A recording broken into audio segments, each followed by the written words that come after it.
Start the show with a look at the park fire this morning, burning in Butte, Tehama counties. Containment remains at 3%, scorching more than 160,000 acres after sparking in Upper Bidwell Wednesday afternoon. Authorities say they have arrested the man accused of starting the blaze that's forced thousands of people to flee their homes. We have video of just some of the destruction left behind by the fire. Homes and businesses, other structures burned based on what our reporters on the fire lines have seen. Officials have still not confirmed just how many structures have been destroyed or what the extent of the damage might be. Right now, that concern is that people heed the warnings and orders from officials and get out safely when told. Officials warning that waiting could cost you your life. All right, we hope you're staying safe out there. We're at the top of the hour. Welcome to Daybreak. Nazi Javid and that First Alert forecaster Preston Dunyan joins us now because that fire exploded again since yesterday, well over 100,000 acres larger now. Yeah, so it's been a really dynamic day, and overnight we saw even just some changes in that acreage from midnight to 2 a.m. And you can see the scale of this fire when we look at this map of the entire Northstate.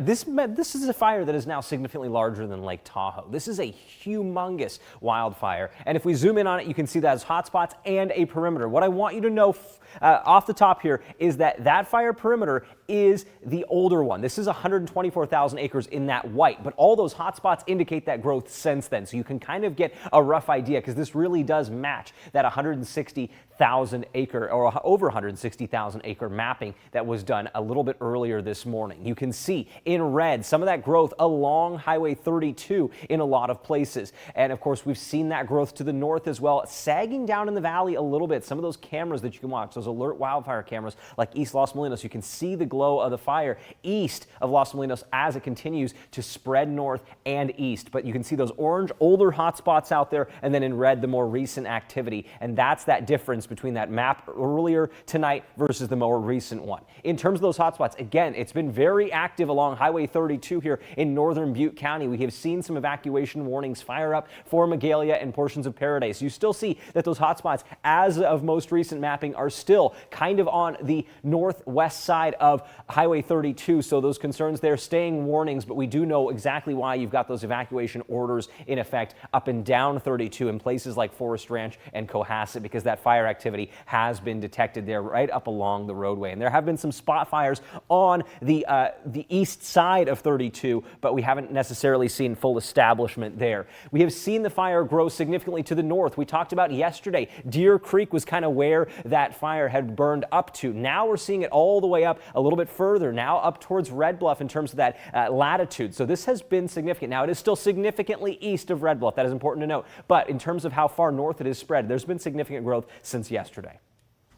All right, thank you so much, Preston. A lot of concerned communities out there. And as we continue our coverage of the park fire, officials arresting the Chico man they say started the blaze.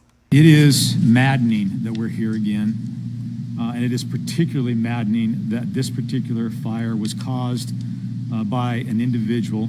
He is in Butte County Jail right now with no possibility of bail until such time as he is arraigned on Monday afternoon, undoubtedly on a count of arson. What that count of arson will be and what enhancements to that is yet to be determined. All right, this is the man who authorities say sparked the rapidly spreading park fire. 42-year-old Ronnie Dean Stout II. With help from witnesses, authorities were able to identify him and arrest him early Thursday morning at his mobile home in Chico. He's accused of pushing a flaming car down a hill in Upper Chico Park, sparking the massive blaze.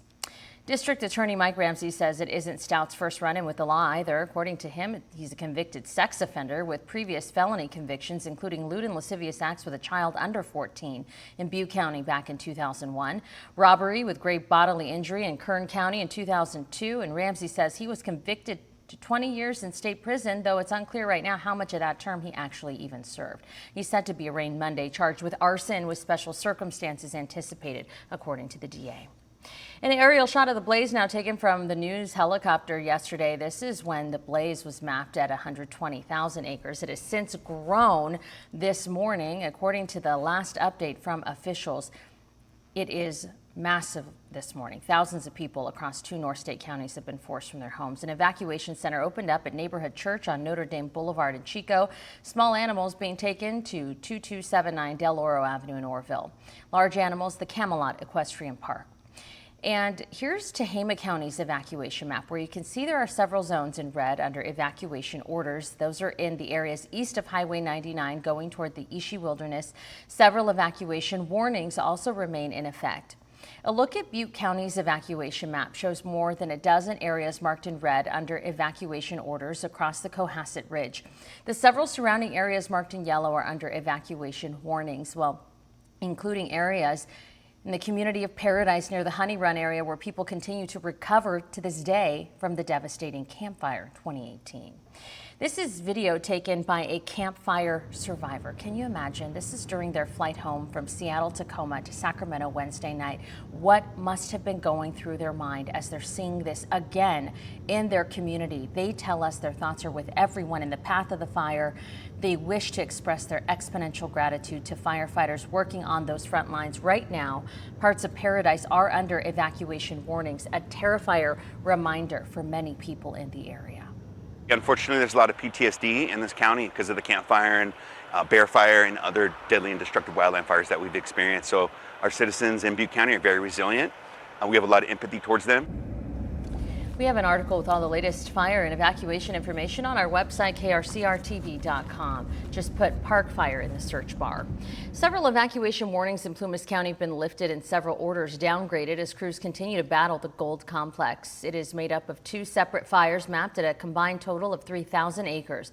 At this hour, with containment up to 10% on the Mill fire and up to 60% on the Smith, for a total of 11% containment on the complex. Only one zone around the fire's perimeter remains under an evacuation order. Several other zones have now been downgraded to warnings. We have the latest on evacuations for the gold complex on our website.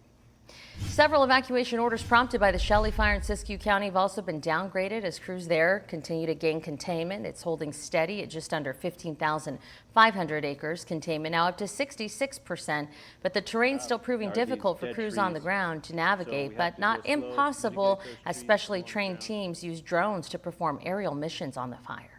I think one of the largest challenges on this incident, where we're trying to provide product where we can, is just the remoteness of a lot of our crews and folks that are on the ground doing all the hard work.